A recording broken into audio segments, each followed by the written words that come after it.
ஒரு சின்ன மிக்ஸி ஜாரில் கொஞ்சமாக தேங்காய், ஒரு 5-6 சின்ன வெங்காயம், காரத்துக்கு மிளகாய்த்தூள், மிளகாய்த்தூளை விட கொஞ்சம் கம்மியாக தனியாத்தூள், சிறிதளவு மஞ்சள் தூள், கொஞ்சமாக கறிவேப்பிலை, இது அரைக்கிற அளவுக்கு தண்ணியை சேர்த்து நல்லா ஃபைன் பேஸ்ட்டாக அரைச்சிக்கோங்க. நல்லா விழுதாக வரணும். இப்போது ஒரு சட்டி அடுப்பில் வச்சு மீன் குழம்பு பண்ணுறதுனால சட்டியில் செஞ்சால் ரொம்ப டேஸ்ட்டாக இருக்கும்.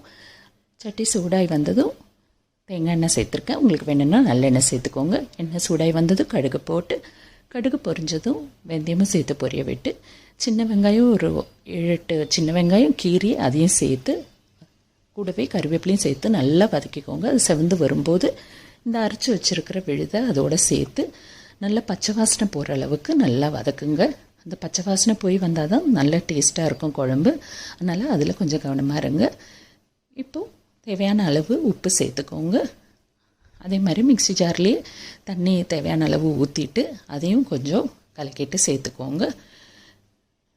உங்களுக்கு கிரேவி எந்த அளவுக்கு திக்னஸ் வேணுமோ அந்த அளவுக்கு தண்ணி சேர்த்து, நான் இதில் குடம்புளி சேர்த்துருக்கேன். நீங்கள் வேணாட்டி தக்காளி வேணுன்னாலும் இல்லை புளி தண்ணி வேணுன்னா சேர்த்துக்கோங்க.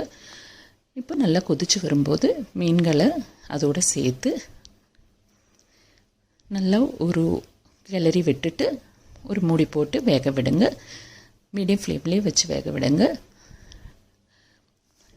அது வெந்து ஒரு கொதி வந்ததும் கரண்டியை வச்சு மெதுவாக கிளறி விடுங்க. மீன் உடஞ்சிடாமல் பார்த்துக்கோங்க.